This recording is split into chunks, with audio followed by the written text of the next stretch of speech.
Okay, let's wait for a couple minutes for people still joining.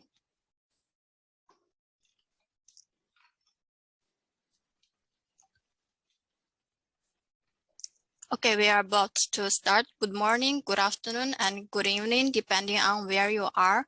Thank you for joining us for today's webinar, Maritime Cybersecurity for Ship Owners and Managers. Today is 25th of May, 2022. My name is Ipar, and it's my pleasure to be your moderator for today's session.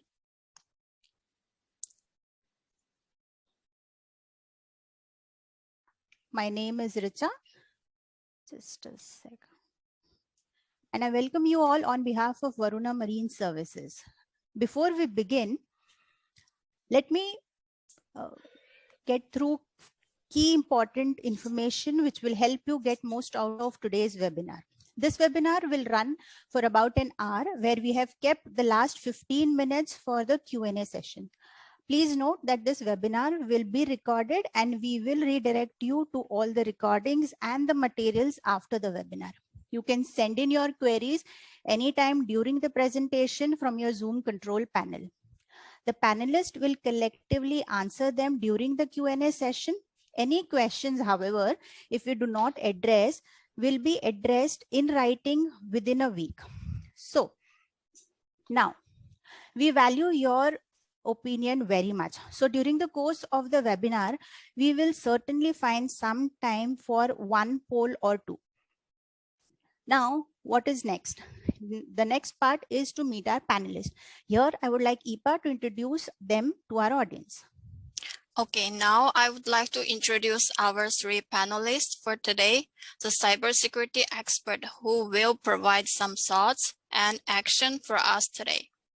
We are very honored for the opportunity of having Mr. John Woo, a senior surveyor from cybersecurity certification team of Korean Register. He developed KR's guidance of maritime cybersecurity system. And Mr. Swanta, head of cybersecurity maritime at DNV. He is leading DNV's maritime cybersecurity advisory service globally. And Mr. Sanjeev, managing director of Varuna Marine Service, responsible for the strategic direction, vision, and growth and performance of the company. He is passionate about maritime cybersecurity, maritime sustainability, and maritime digitalization. So, obviously, goal of today's webinar is to help you become a little more confident and share knowledge on how to be better secure the maritime industry from any cybersecurity threats. Okay, please welcome our first presenter, Mr. John Woo.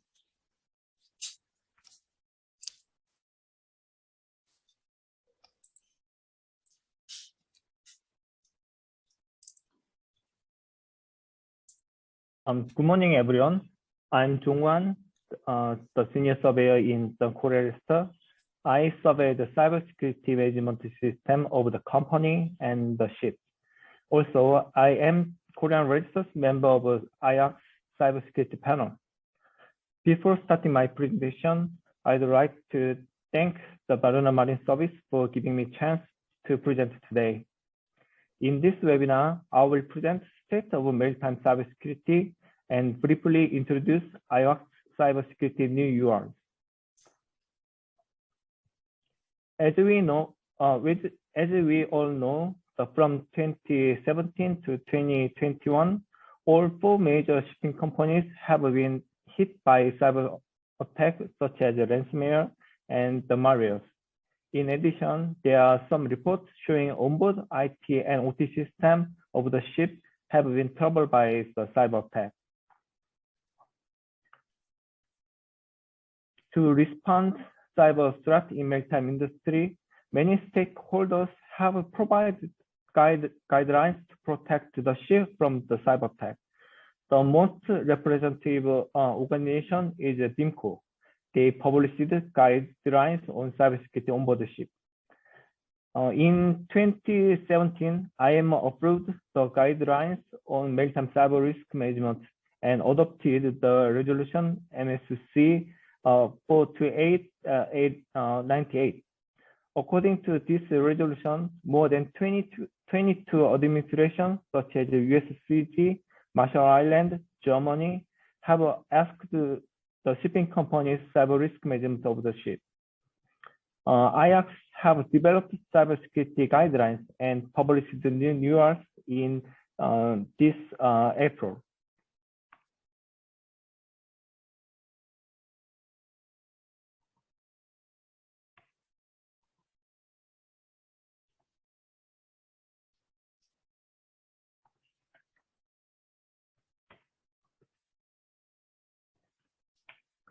Okay.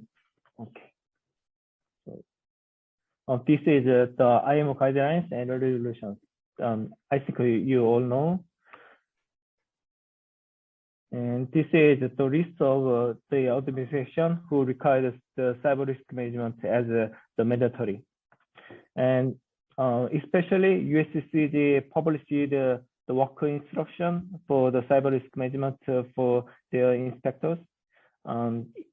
If the cyber risk management has not been incorporated, the SMS were implemented, deficiency should be issued with the action code 30, ship detained, or code 17, rectify prior to departure.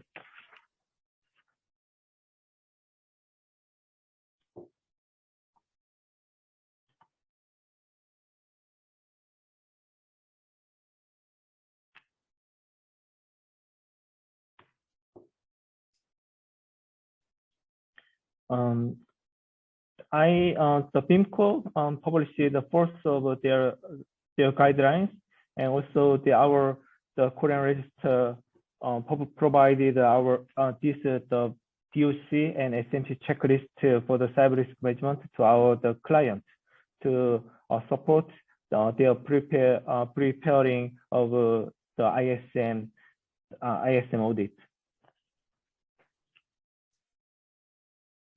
This is just the activity of the IACS cybersecurity the panels. The cybersecurity system panel developed the recommendation 153 to 164 in 2018 at the request of the maritime industry, and then the consolidated these the recommendation to the recommendation 166. And in addition, the cyber system panel developed UR-E26 and E27 for the cyber resilience of the ship and cyber resilience of the onboard ship system and equipment. It will be effective to the ship contracted for the construction on or after 1st January 2024. This is the UR-E27, the cyber resilience of onboard systems and equipment. And this is based on the IEC 62443-3, and but the scope is the system and equipment detained in the UR-E26. But the navigation and the radio communication system that follows the IEC 266-1162-460.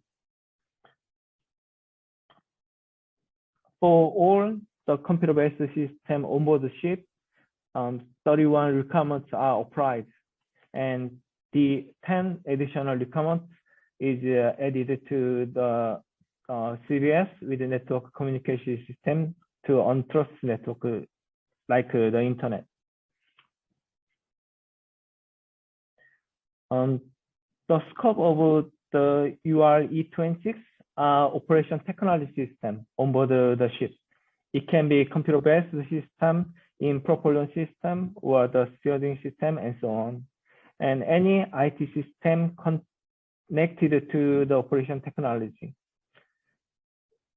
And to exclude from the application of this UR, or risk assessment shall be carried out to provide the evidence showing that the equipment or systems, the cyber risk can be acceptable. And the UR and the requirements of E26 consists of 5 elements: identify, protect, detect, respond, recovery. Due to the limited time, I will explain only the network operation, the monitoring.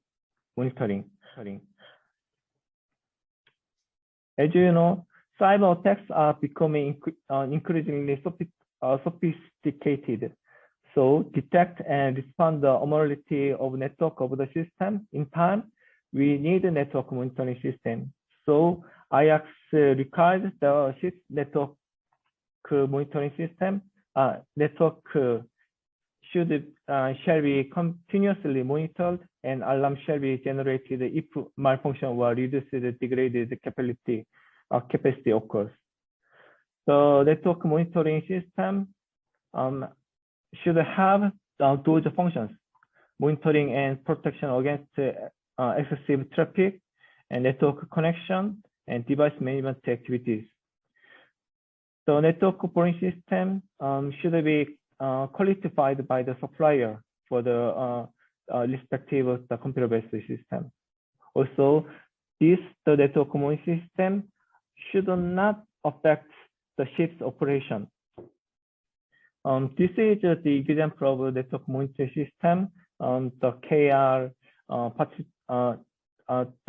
is developing, the KR participating in the Korean autonomous ship surface ship project. In this network, in this communication network, the packet collector is installed in each zone, the bridge network, and ECR and CCR and so on. After packet collected, the ship network security device analyze the status of the network operation. Then the security management system shows the users what's going on the network. So let me summarize my presentation. As you know, the cybersecurity in maritime industry is no longer option as the cyber attacks on ships and shipping companies increases. And also, the cybersecurity cannot be secured by only administrative security. So IAX published the UR E26 and E27 to provide the minimum requirements of the cybersecurity, technical security. According to UR E26, network operation monitoring system is required for the new ship after the 2024.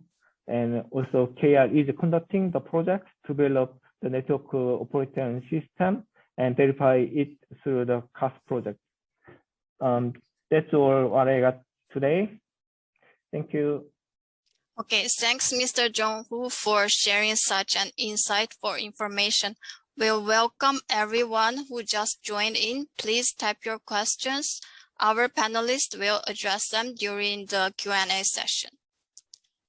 So before we move ahead, here is a quick poll question for you all. The voting is open for 10 to 15 seconds.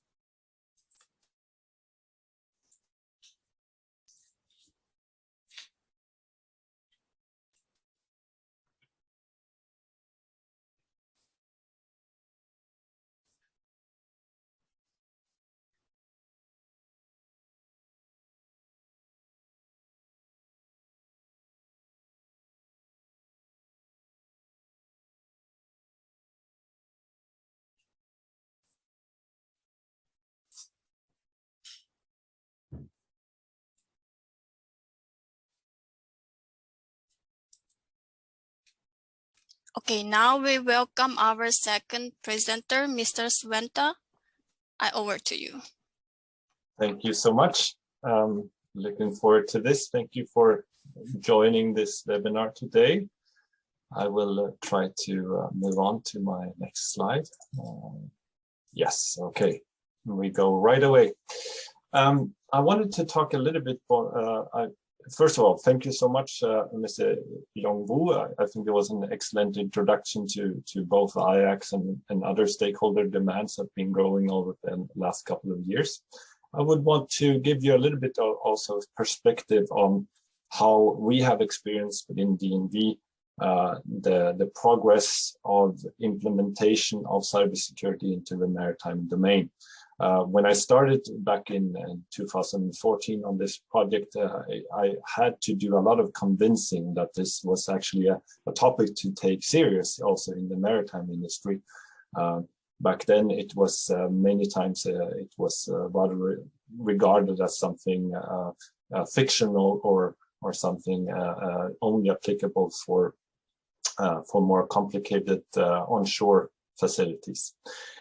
What we typically recommend is to go through a PDCA cycle, to assess yourself, to improve and implement, and then manage and assure or verify that things have been taken care of properly. The three dimensions that we talk about in terms of protecting ourselves the best in cybersecurity is that we have the right type of technology in place, that people are trained, people know their responsibilities, their actions, and that they are supported by effective processes, policies, procedures, and other interactions with other stakeholders. What we've seen in the last few years is that typically technology has been taken care of by the yards and the suppliers. They are responsible here.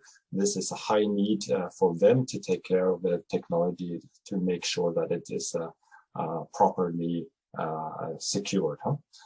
Suppliers for the systems, yards for integrating the systems with each other. And then due to the fact of IMO regulations and demands, it has been the owner and the manager's task to implement and strengthen the people's understanding and the processes on board the vessels. But I wanted to highlight as well that we see there is a need and a growing such need also with other stakeholders in the same dimensions. So from an owner and manager point of view, typically we see that there is a management of the IT systems on board for administration, for maybe passenger interfacing, for crew Wi-Fi, but also for remote connectivity of OT systems. And this is typically the responsibility of the owner and the manager themselves. And people need to have a proper training also as a service engineer or someone working at the yard in terms of cybersecurity, on what to do, how to not behave, and also what to do when something goes wrong, as well as are the particular processes in place when we're looking at the life cycle, both for a specific project, but maybe for a complete system or a sister vessel production at the yard. Do we have thought about all the different stages and also in the sense of the patch management and resilience management over time? And who is taking care of this? Who is testing and verifying that we have this in place at the right point of time? So all these dimensions are also relevant for all different stakeholders. The needs are developing, and actually it's interesting. I picked the same dates as Mr. Yong-Woo, but 2016 and even before that, we typically were engaged in, as DNV with ship managers and operators and so on, due to the fact of these types of different recommendations and standards that were coming out there, everything from the BINCO to the more oil and gas specific ones in the Norwegian shelves outside in the North Sea, or the Drilling Rig Association, two more generic standards as the NIST cybersecurity framework and the ISO 27001. And then typically what we were asked to do was to go on board vessels to assess them, both in people, processes, and technology, testing the systems, testing the interfaces, the network structure, the remote connectivity, and if we can identify any vulnerabilities. also executing workshop in order to pinpoint what is the probability or what is the likelihood. We use an approach of ease of access to the systems, as well as the consequence for these systems in order to define mitigation measures. That was 2016. As we then the industry then progressed in the next step in 2018, we saw how the tanker management and self-assessment scheme came into the picture. Now I see that the slides are a little bit messed up here, but if we look in the middle, first of all, the deadline for the tanker sector was actually already not 2021 as for the rest of the industry, but it was actually 2018, because there we saw the TMSA3 requirements that were quite overlapping with what IMO is requiring today, both in terms of processes and people and software management, for instance. Then also, obviously, the Maersk Line incident drove the industry forward, and people started to think about how to improve, both in terms of training, utilizing both e-learning methodology, remote training in our classroom training, face-to-face, both generic ones that were targeted to everyone on the crew, but also more specific ones that were targeted to higher elevated people with more responsibilities, key people, maybe a vessel cybersecurity officer or a fleet cybersecurity officer. And then obviously also getting these policies and procedures in place, drawing up network topologies, and these stuff and different things started to come out there in 2018. Obviously, the more mature companies started out, and then maybe the other ones followed. In 2020, and especially preparing for a nice IMO resolution and guidance, the deadline was 1st of January 2021. Obviously, for some companies, the DOC happened later on in the year, or even beginning of 2022.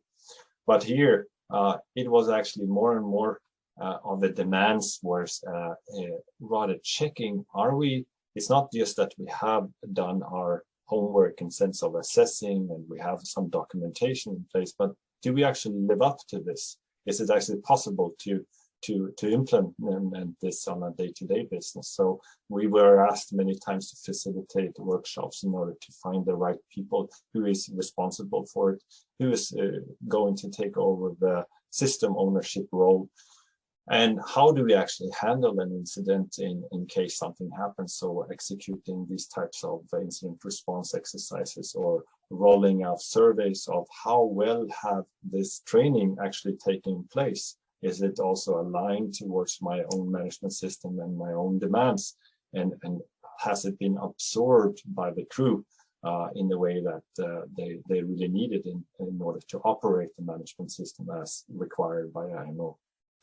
Wanted to mention briefly some of the experiences and some of the findings that our ISM auditor organization has been doing in the last time.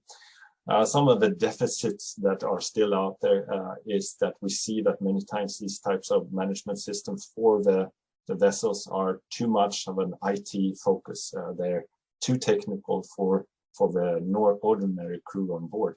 This depends many times because it has been a task of the IT department, and they do know these languages and this type of descriptions, but the crew doesn't necessarily have that experience and training and background.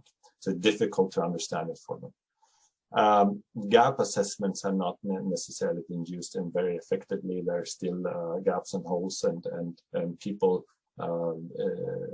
managers have been surprised that the auditors were finding gaps that could have been quite easily spotted if they have utilized sufficient gap assessments beforehand. Again, there's more an IT focus on these management systems than the OT, because of the typical experience of these people that have been preparing it. So marine control system experience is still lacking a bit in the industry taking care of the cybersecurity. Less focus on the organization and the personal needs, and more of a we take a generic framework, we try to force it into the throat, so to speak, to the people that are supposed to operate it, then trying to slim it down to make it as short as possible, as understandable as possible for the people using it. Very limited training or exercises. So even though the documents were there for auditors to see, many times it was the next step, and it's planned now in 2022, maybe a year later, to actually do the first real trainings on this. Responsibilities and authorities is difficult to understand who's actually in charge of it and who's following up on this on a regular basis. You need to, for instance, double check that the inventory and the network topology is up to date, not just that you did it once and then no one cares about it, but it's actually one of the key tools to manage the risk over time. And yeah, inadequate, this all goes together actually, that the implementation is kind of lacking, even though the documentation is in place. And I think a tool that many ship managers could be utilizing more today is actually the existing management routines, the planned maintenance systems. That could be a perfect opportunity to implement work permits also for software changes, to document the inventories of software and hardware on board, to define a few of the maintenance tasks that needs to be executed and so on. That is something the industry, I think, could learn to be more effective. I'm going to go forward. We don't have much time, so looking a little bit of today and also ahead. We talked about, or from the Korean registry, we already heard of the E26 and E27. In DNV, we have launched these corresponding class notation and type approval schemes already. The type approval, the first one came out in 2017. We have updated these after time, and now they're actually more or less overlapping with the IAX requirements. So we see here also a need in the industry more and more to, both in the new building segment, to ensure that we have proper technical or security by design implemented into the vessels, but that there is similar kind of perspective also in the ships in operation, so that there are tasks that are verifiable, that are executable. Who is doing this? Is it actually someone internal in the company, or is it a vendor that is needed for this one? Or are we depending on a third-party consultant to support us in this? So I think we will see more and more of these types of tools that I show here to the left, of actually following up and making this as a continuous process of managing cybersecurity on a daily basis and improving over time, and then getting some sort of verification. I will briefly mention about the class notation that we do have in the main rules today. There's already a very few principles taken care of by the IAX on cybersecurity, but the class notation and the type approval are based on the same IEC standard that Mr. Young-Woo already expressed. In the DNV schemes, we have different levels. The IAX level would be corresponding to the essential level here, but for more complicated vessels, maybe for naval vessels, you can have a higher security level 3, and so on. And the type approval is based on this type of same standard, but also as an alternative IEC 61162 for bridge control systems. I think due to lack of time, we will skip this, but just showing you one comment on this. The idea both from IAX and from DNV here is actually that we build up a defense in depth model, that we work on physical security, we work on the network, and we work on this system themselves. If we can protect all these different layers, we have a higher likelihood to prevent an incident from happening. And this is just referring back to this. Finishing up, we just wanted to mention that we see how it's quite increasingly over there since 2017, as I said, when we came out with the type approval now in 2021. Altogether, we have almost 100 projects, both in class annotations and type approvals that are against our own certification schemes here. And we believe that within this year and the next year, speeding up to the 2024 deadline, we will see a lot of increase, both for ships in operation, but of course for new builds, because many of these stakeholders here, both vendors as well as yards, will need to pick up the speed and need to get used to working with the IX requirements on a regular basis for the new builds. With that, just giving you one overview of what I was talking about in the final slide, and very happy to answer any of your questions later on. Thank you so much. Okay, thank you, Mr. Svante, for sharing such a valuable information. And no surprise, you have generated number of questions from the audience. Just a reminder, please keep those questions coming in. And thank you so much. Okay, all right. Now we welcome our third presenter, Mr. Sanjeev. Over to Sanjeev.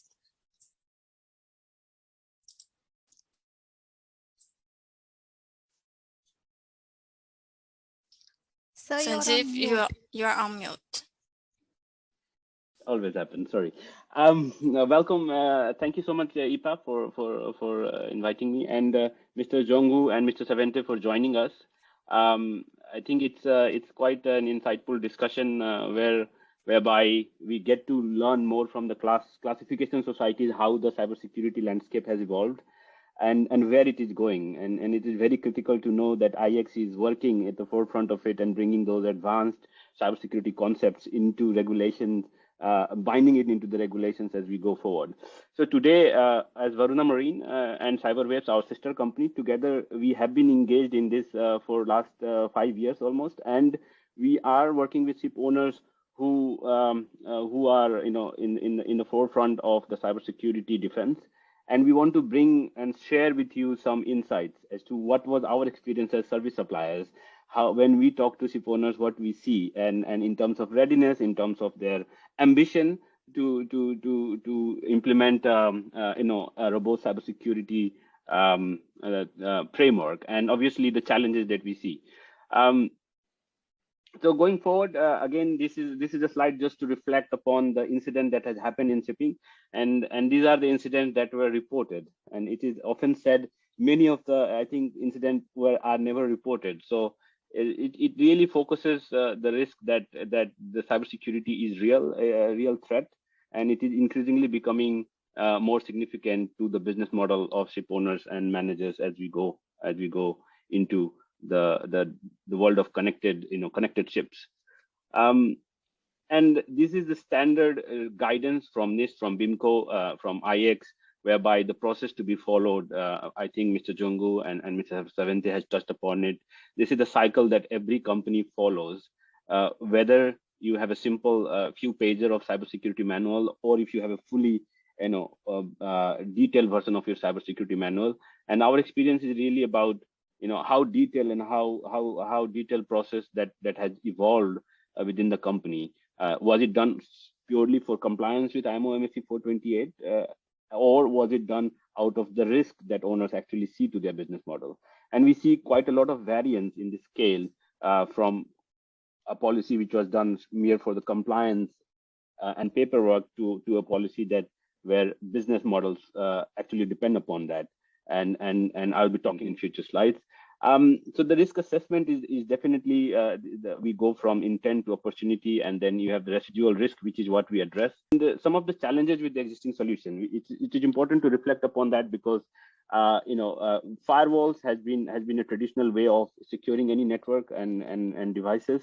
We have network access control, we have vulnerability scanners and agents. That is the typical what we see right now on board ships and in offices as well. And I may add that the experience that we have is both with vessel infrastructure as well as the offices that are supporting those ships. So you will see there is limitation of that. It only provides some perimeter protection or limited visibility and limited IoT understanding, because one thing is I like to underline is this security landscape is constantly evolving, because the devices and the malware are also evolving. So the policy or the defense that is there should also evolve with that evolving threat landscape, and that is I think is a less understood concept right now, that how do we keep evolving with something that is ever changing with a static policy. And that's where I think network monitoring solutions becomes more effective, because they have to keep in line with the existing threat landscape. So what we propose is instead of focusing on how can I air gap and isolate, we really are one of the proponent of how can I stay secured while connected. When you start seeing the threat, you can do root cause analysis, and you could actually see what's going on in your network.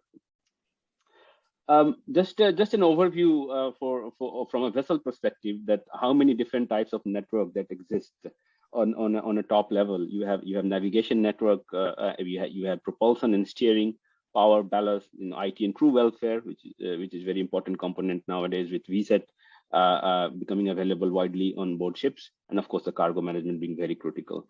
And all these systems has interfaces with internal network. Some of the systems have interfaces with external network as well, and it is important to understand that these systems are becoming more and more connected, especially where you have integrations of data pipelines running from vessel to shore, may it be to do with efficiency data gathering, hull performance data gathering. So more and more owners depend upon getting real-time data from their vessels in order to do make critical analytics decision on the business model, which, while it is a good thing, I believe, but at the same time it does increase your surface area when it comes to cybersecurity risk, and it is important to do that in a way and shape that actually neutralizes those risks or keep them manageable. I picked up a very a connection diagram of a main engine and a power system. So here you will see what I want to emphasize is here you have a LAN network, and most of these connection diagram is nothing to do with internet, right? So the general principle what I see is understood that if your device has exposure to internet, then and then only you should worry about cybersecurity. And we want to just say that even this internal network could be vulnerable. If you look at the risk factors that are identified in a policy, you will definitely have a crew and a bad, let's say, wrong use of USB device, external vendors coming on to your ships to do repair and maintenance, so to say. And nowadays with COVID, we have a lot of remote inspection and remote troubleshooting that is happening. So just because your network is not connected to internet doesn't guarantee that you are protected, or no cybersecurity incident can happen on your systems, critical systems.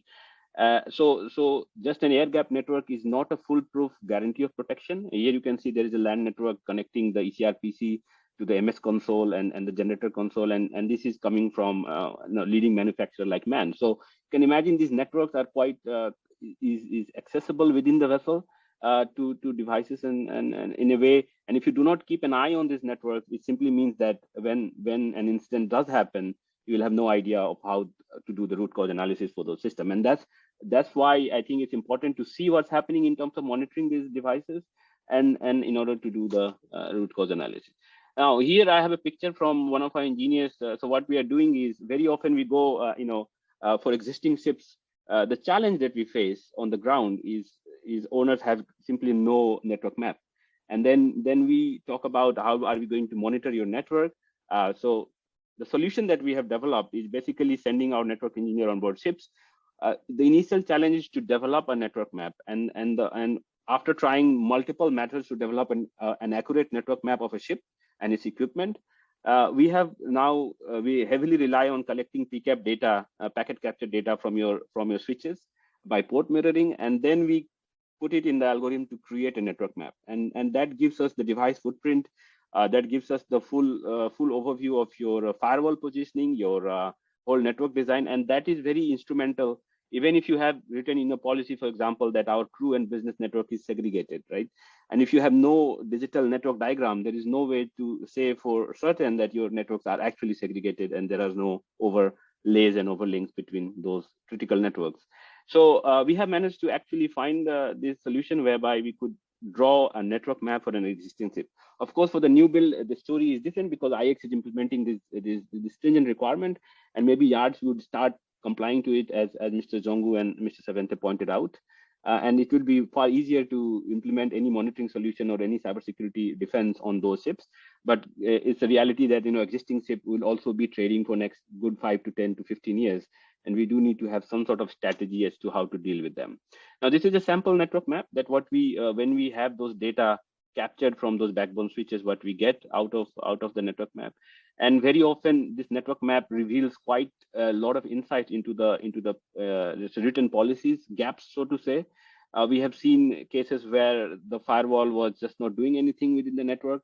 You also have cases where you had the vessel had to go from FBB to VSAT, and there are a lot many cases where owners have switched from FBB connections to VSAT connections, and the network was never redesigned to realign with the new connection, and the firewalls have been mispositioned, or the firewall rules have been left open for sheer of convenience of connectivity.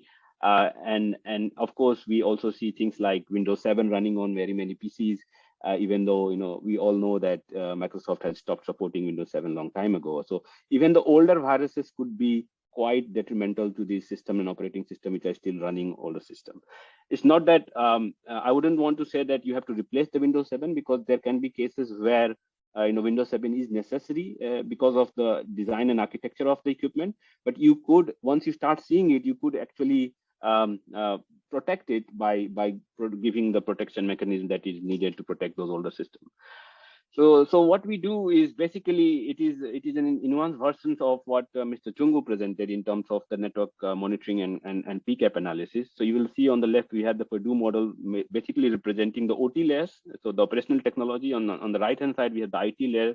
The data comes in and it is going to the cloud for analytics. So the SOC center that we have, we will look at all the threat that is coming out from your devices, and that is very critical when we are trying to find out the root cause analysis of a cyber incident as it happens. We also looked at how IX is evolving in the requirement, and this is a very quick reminder of our partners Microsoft, because our solution is actually built upon the Microsoft algorithm and threat detection algorithm. And it already includes this OT landscape. So this, for example, you will see some names like ABB, Siemens. These are already included in the threat detection analytics, and it is very important to understand the kind of threat detection analytics that is being implemented to pick up those threats.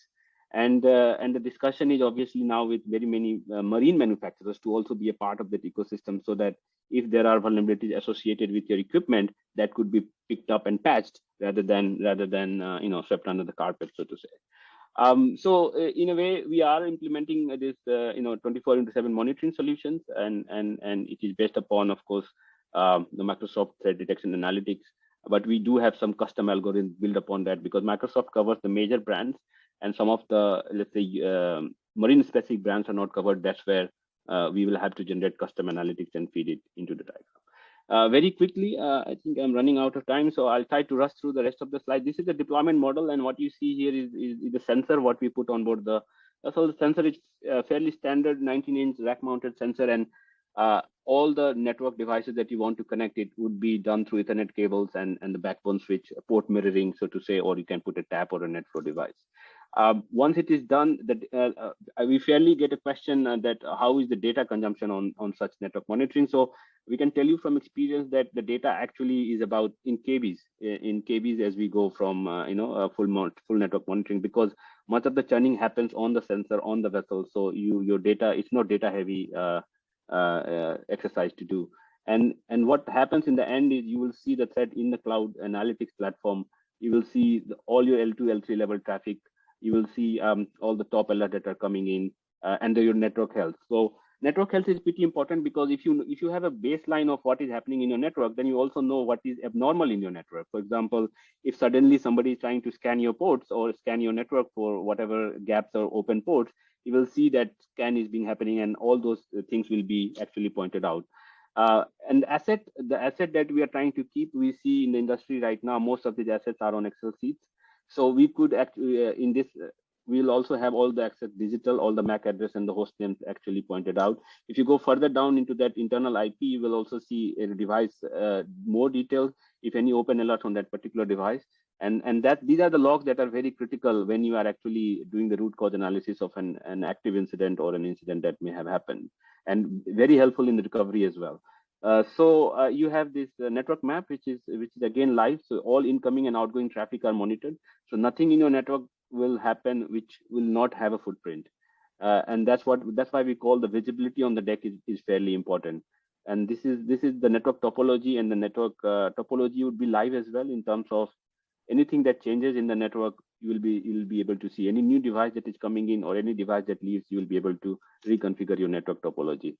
And the traffic analyzer between different IPs, the protocol that are being used would also be visible in your traffic analyzer as we go along. And alert manager, here you will see some typical alerts, like if any Trojan bot is detected, or for example, any program that your policy forwards is open. For example, we see TeamViewer here being accessed through this portal. That's also possible to end of the day. We also see there is a live report that you can draw out at any given point of time, and the report could be configured to all these parameters that we see here on the screen. And we have been talking with P&I clubs and insurers as well, and there's a growing let's say demand whereby club do want to issue risk policies, but they do not know on what to measure it and how to issue those risk policies. And that's where I think a lot of this report would be quite critical. Then you have a very hard and solid proof in terms of how your cybersecurity defense actually works, and it could be very significant, in terms of neutralizing your risk, so to say, or managing your risk as the security landscape evolves. So that's it from my end. Thank you so much. Over to you, Richa. Thank you so much, sir. Another great presentation. I've seen the question answer segment growing. The numbers are only growing. So here what I'll request our panelists is take a moment and scroll through the very many questions that you have generated and select at least 3 questions each that you would like to tackle. So like while our panelists are doing their homework, I would like to really quickly share the second poll of the series.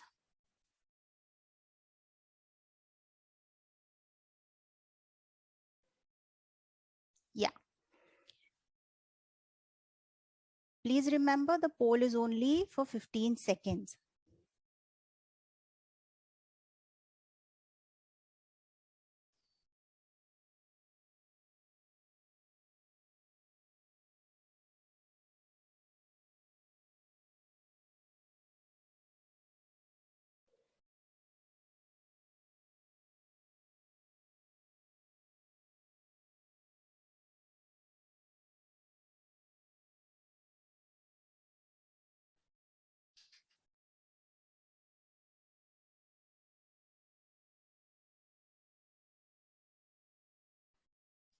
All right.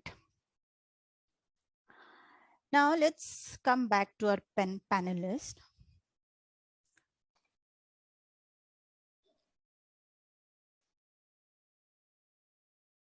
Perhaps Mr. Jong-Woo, in the first instance, please share the 3 questions that you wish to tackle and answer away.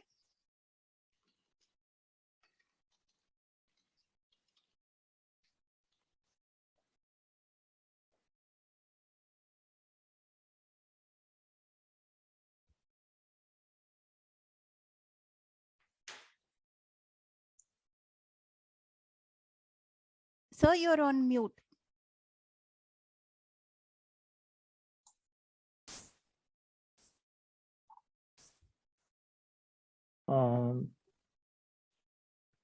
For the from the Venom, he asked me the potential detention on rectify before departure. Can you please elaborate on this point? What findings can lead to this? When the cyber risk management is not incorporated SMS, the code 30, the ship detained, and when it is not implemented, like the password for critical equipment is exposed to the public easily, then it the code 17, the code 17 is the issue. The second question is the EASY class also certifying cybersecurity training that should be provided to onboard crew and office staff. No, the classification society does not certify the cybersecurity training, but many classes provide the cybersecurity as a service. It is up to the company because the situation for each company must be different. Then I will take over to Mr. Savanti. Then I have to read more the question. Then if I am ready, I will proceed the next question. All right. Thank you, sir. So I think now I'll ask Mr. Swanta to come in with his set of questions and answers, please. Sure. I'll pick out a few. Maybe start with there was one question about how much should we invest in cybersecurity and cyber risk management, and what is the greatest threat to cyber systems of today? Well, there is no I would say budget that fits everyone. Obviously, depending on your own operations, depending on the age of your vessels, depending on the threat level that you are exposed to, and depending also on your own appetite on what is an acceptable risk, you need to implement safeguards in order to manage that risk. And I can say that by experience, it is better to actually think about something that is tailored to your operations, tailored to the understanding of your own crew and your superintendents and what is seen as possible to implement. Start there, and then after the years go past, and then roll out more and more sophisticated improvements and barriers. This is along with continuous improvement kind of approach, and we need to remember that we are in the face of a marathon run and not just a sprint. We are not done with cybersecurity just because we've done one exercise, but we need to keep on doing it. Maybe still we see the largest threat to the industry is actually many times I believe ransomwares that are spreading towards especially on the IT side of the different vessels, but we've seen also how these types of incidents have been spreading to control systems on board as well. And I think the key here again, as we discussed before, is the segregation. If we can manage segregation well, then we can also make sure that maybe we can limit the consequence of such attacks. And then, of course, that we have in good, functional, and tested and trained ways of restoring our systems back to normal operations. So maybe we need to have backups in place and so on and so forth. That was maybe one question. I can come back later with another set. Okay, fair enough. So thank you so much. Now I request Mr. Sanjeev to come over and with his set of questions and answers. Thank you, Richa. So I see a question here from Captain Shamauddin. Can we detect an attempted or successful cybersecurity incident, brute force attack, or data breach? So it's precisely the point that we were trying to make earlier, is that if you have eyes on the deck, meaning some sort of monitoring in place, you would be able to see what's going on in your network. And even if it is, let's say, some cases after the incident has happened, you'll be able to find the logs and see what is happening in your network.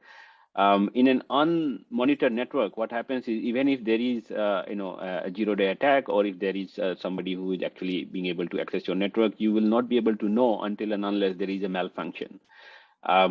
And that's the reason why I think it is important that we should have some sort of monitoring in place in order to have that visibility that we do not have otherwise. And then I also see another question here. Given the landscape of maritime communication is fast evolving from VSAT to combination of 4G, 5G, and LEOs coming next year, what it means for the cybersecurity landscape. So it is quite important to understand, because very often when we speak with owners, they have an understanding nothing happened in the last 30, 40 years. So why now? And this is because the connectivity landscape has shifted. So when we were at sea, there was a FBB connection, very poor, only for email and sometimes satellite calls. But now it's not the case. Crew is fully connected. You have VSATs, and now we have the promise of low Earth orbit satellites coming in next year. It's going live. So the connectivity landscape has completely changed, which means your ships will be far more connected than it ever was. And not only the crew, but also the equipment. You will start to see data pipelines running from your critical equipment for performance analytics, and that actually raises the surface area if it is not done in a controlled way, where your cyber threats are at a control level risk. So I think that is very critical to understand it in that light, that that this communication development that is happening will significantly impact what is happening on the cybersecurity front. So these are the two questions I picked up. I think I hand it back over to Richa, and thank you. Thank you, sir. So do we have more panelists who would like to take up more questions? I see the questions are yes. coming in. I have some the answers for the question. For existing ship, the Korean register surveyed it's just the cybersecurity management system as in terms of the administrative the security. And for the new ship, we surveyed the design and we recommend the design with the cyber secured, and also the new installation of the cybersecurity system, like the network operation monitoring system. And when the ship ship was attacked by the ransomware or the malware, the ship can be lose its navigation control and the malfunction of the critical, the engine, and malfunction of the engine or the power management system, and also the slow performance. And also the critical information, the breaches can be happened. Okay, that's all. All right. Mr. Savante, you would like to come in with more set of questions? Yeah, maybe I thought it was an interesting question by Julian Hill. Have you seen a difference in how cyber secure certain vessels are in the maritime industry? So can you generally say that cruise vessels are more cyber secure than dry bulk carriers? And this is an interesting question. And to be honest, there is no way of saying this in a generic aspect. There are points that point towards that the cruise vessel is more secure, and there are points that arguing for the dry bulk carrier. You need to investigate, you need to check what is actually in place. I can give you maybe an example. We've been working quite closely with, and this is public news, with Royal Caribbean Cruise Line since 2016, really working with yards and vendors to improve cyber security design already before classifications and unified requirements for IX were in place. So maybe there are better designs there than in other cruise vessels, but depending on what you apply, you will get. At the same time, we have another client of ours that is operating dry bulk carriers, and you could think that this type of vessel has very low connectivity, very few systems are needing remote access and so on the control system level. But we need to remember that now just recently they also need to maybe install scrubbers or other systems on board that wasn't there from the original design 10 years or 20 years ago. And these newer systems that are installed afterwards, they might have these more modern and high connectivity interfaces, which actually puts this vessel into a higher risk category than it was previously. So just by stating something, obviously, the older the vessel is, the less typically the less interface it has with the outside world, but this can change very quickly. Okay. Yeah. Thank you so much. Here, I will quickly take a few seconds and would like to know from our panelists if they have any questions regarding the presentations from our, like any of our panelists.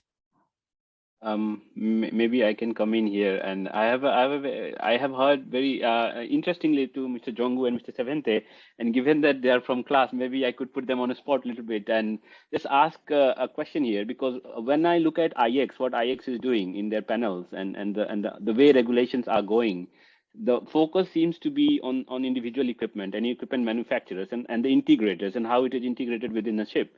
But when you look at a ship owner, when they orders a ship and the ones that are operating the ships, they have like multiple equipment. You just gave a very good example of scrubbers coming on later. And as regulation keeps on building up, tomorrow you need something else. And the technical department needs this, crew needs that.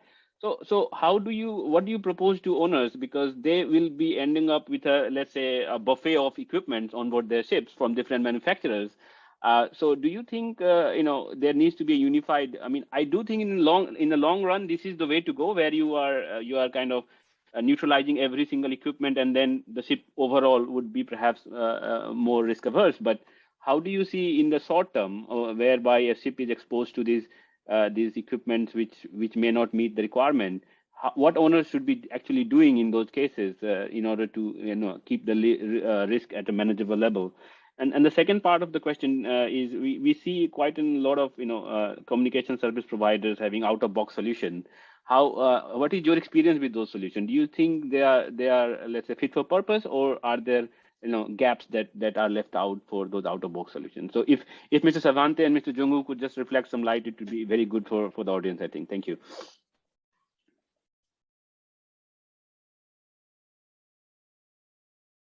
Mr. Jongu, would you like to start? Who wants to come in?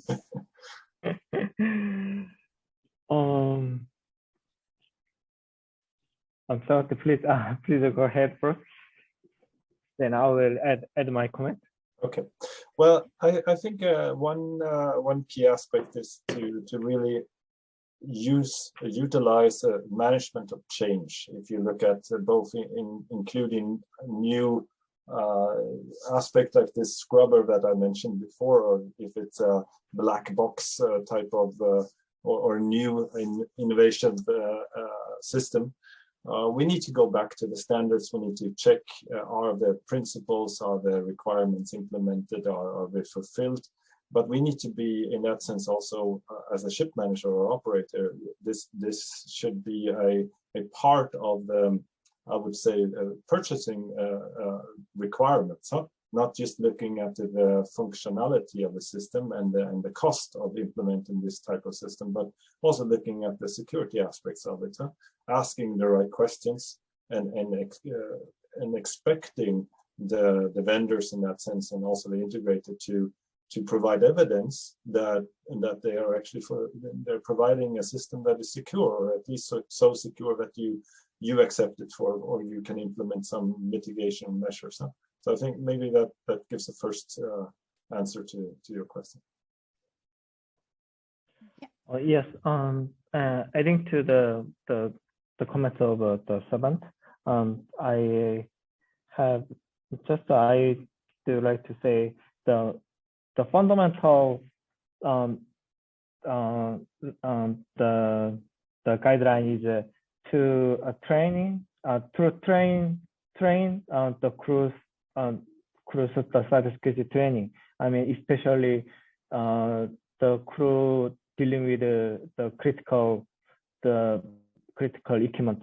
Also, I think at the last, the shipping company should invest to the purchase the cyber-secured the equipment, and also that equipment should be satisfied the classification society.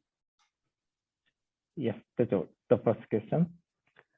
And the second question is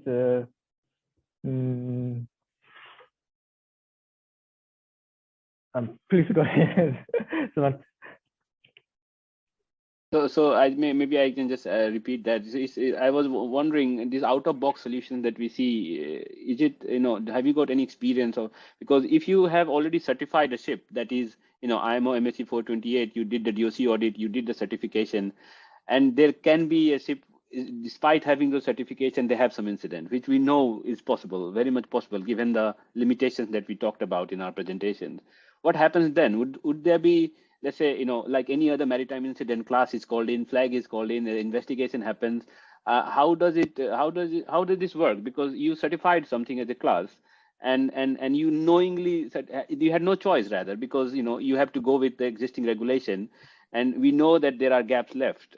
So how do we balance that extra risk as a class, or how do you what do we say to the owners in that case? I could try to start answering the question. First of all, this is the ISM department as a recognized organization. So I'm not in this section of DNV, but I'll try from my perspective as an advisor to answer it anyway. What our ISM organization is doing, due to the fact that the audits are quite limited, they are typically 1 day on board, and cybersecurity is not a week-long exercise, but they have to, with this 1 day on board, they are not just looking into cybersecurity, but also fire safety and everything. So you can only do spot checks, and the auditor in that sense can only should be checking, for instance, that again. That maybe a work permit has been in place and used for a software update, that the principles in the policies and procedures are followed. But and in that sense, if a new system is going to be rolled out on board a vessel, that there is someone that has the understanding of responsibility, and that this is followed up on. If anyway, in that sense, something happens and this is jeopardized, I think that it will be hard to really blame the ISM auditor for not picking this out and identifying it in beforehand. These audits are really more of a spot checking and making sure that the management system is functional, and that people have responsibilities and tasks that are supposed to be done on a regular basis. Then really ensuring that all the tiny and gritty details of all the requirements are for all systems at any point of time is actually in place. I don't know, Mr. Jong-woo, if you have anything to add. Yes, I totally agree with you, and fortunately, there's no cyber security incident from in the company where we certified the cybersecurity, but I think that this time is too soon. I mean, it is this time is too short to evaluate the cybersecurity audit according to the MSC 428, and I mean the ISM the audit. Also, the way to reduce the gap from the ISM audit and the shipping company situation, I recommend the shipping company should work together the cybersecurity company, like the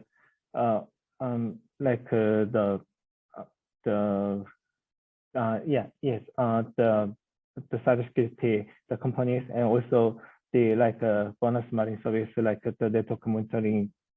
I mean the experts. Okay, that's all. Thank you, sir. Thank you. Thank you for putting some light on this rather, gray area, I think. So over to you, Richa. Thank you. Thank you so much, sir. Thank you so much to our panelists. Now here, I would like our panelists to take a few moments and give consideration to the conclusions and key takeaways for our audience. So, ladies and gentlemen, like while our panelists are taking their moment, let's quickly present to you the last poll of this series. And here we go.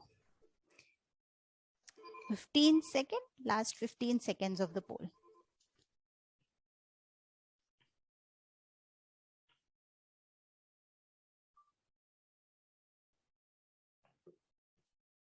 Okay.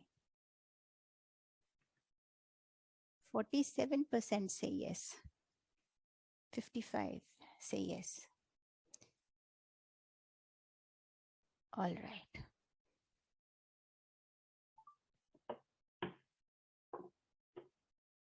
All right. Good. So to conclude today's session, I would like our panelists to take over, starting with Mr. Jong-woo.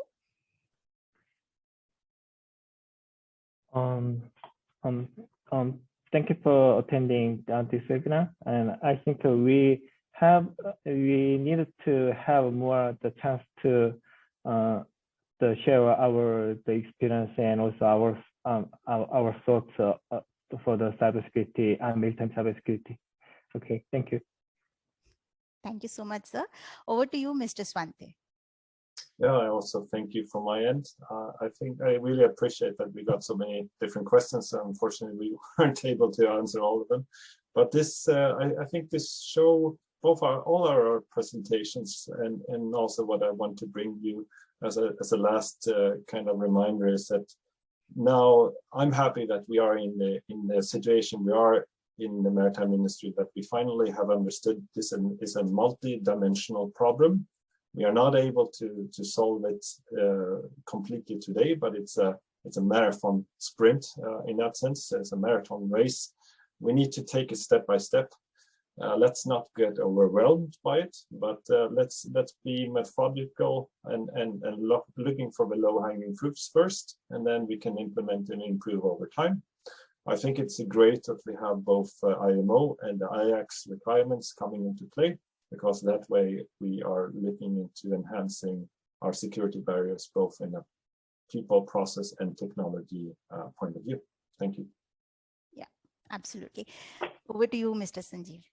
Thank you, Richa. And yeah, I think it is quite an insightful presentation from Mr. Jong-woo and Mr. Savente. To get this critical insight from classification perspective, I think must have benefited much of our listeners today.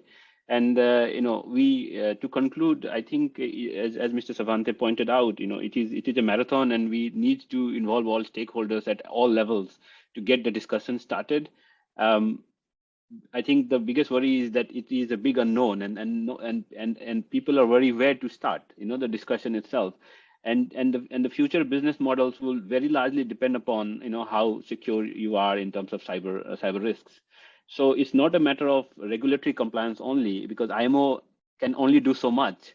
Like we learned today, that no ISM audit or could give you a full % guarantee that attacks will be exposed to any attacks.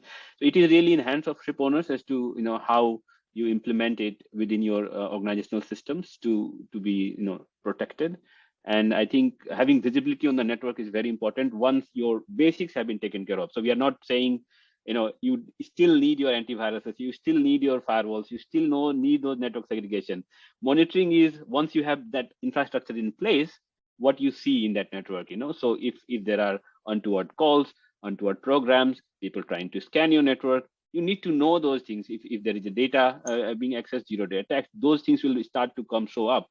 And you can never say cybersecurity is done. It's always a continuous process. So with that, that would be my concluding remarks. Rita, over to you. Thank you so much. So thank you so much, everyone.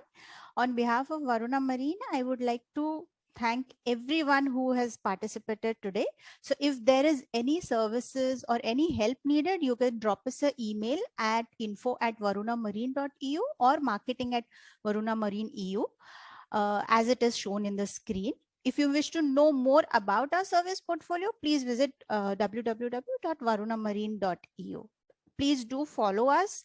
Please do follow us on social media, as we'll be coming up with more such webinars also, and we also do come up with in-person events. So please stay tuned there. Thank you everyone again for participating in today's session. See you next time. Thank you. Thank you, guys. Thank you.